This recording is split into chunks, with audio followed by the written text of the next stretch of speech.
Hello, কেমন আছো সবাই? আজকে আমি তোমাদের সাথে শেয়ার করবো অনেক সুন্দর একটা নেক ডিজাইনটি তৈরি করার জন্য এখানে আমি প্রথমে একটা ফেস্টিং নিয়েছি। ফেস্টিংটি লম্বায় নিয়েছি 17 ইঞ্চি আর চওড়া নিয়েছি 10 ইঞ্চি। এটা আমি দুভাঁজ করে নিয়েছি। এবার প্রথমে চওড়া 4 ইঞ্চিতে একটা দাগ দিয়েছি, তারপর লম্বাও 4 ইঞ্চিতে একটা দাগ দিয়েছি। এরপর সোজা করে দাগগুলো টেনে নিব। এখানে স্কেল দিয়ে একটা বক্স তৈরি করে নিব দাগ টেনে। তারপর 2 ইঞ্চিতে একটা দাগ দিব, উপরের দাগে 1 ইঞ্চিতে একটা দাগ দিব।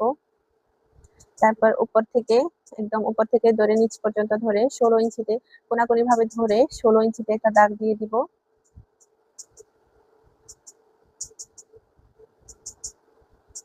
উপরের বক্সে গোল গোলার শেপ দিয়ে দিব সুন্দর করে, আস্তে আস্তে, আঁকা বাঁকা যেন না হয়। তারপর এখানে 1 ইঞ্চি থেকে অনেক কম একটা দাগ দিয়ে সোজা করে স্কেল দিয়ে দাগ টেনে নিব। এরপর 2 ইঞ্চিতে যে দাগ দিয়েছিলাম প্রথমেই, ওই 2 ইঞ্চির দাগ আর 1 ইঞ্চির দাগটা মিলিয়ে নিব কোনাকুনি ভাবে। এরপর গলার বাইরের সাইডে 1 ইঞ্চি ফিতা ধরে ছোট ছোট করে 1 ইঞ্চিতে একটা দাগ দিয়ে দিব, ফোটা ফোটা করে প্রথমে দাগ দিয়ে দিব।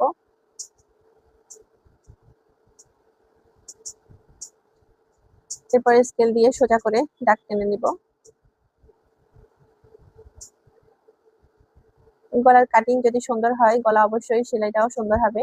তোমরা যারা সেলাই কাজ জানো কিন্তু ডিজাইন করা নেক ডিজাইন জানো না, তা তোমরা অবশ্যই আমার ভিডিওটা মনোযোগ সহকারে দেখবে, তাহলে তোমরাও শিখে নিতে পারবে নেক ডিজাইনটা।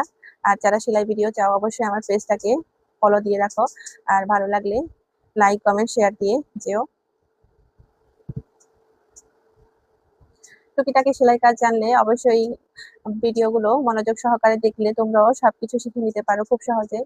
এটার জন্য বাইরে কারো কাছে সেলাই করতে হয় না, তোমরা নিজেরাই সেলাই করে ফেলতে পারো নিজের ড্রেসগুলো ডিজাইন করে নিজের ইচ্ছে মতো। আমার ভিডিওটা ভালো লাগলে অবশ্যই লাইক কমেন্ট শেয়ার ফলো দিয়ে যাবে।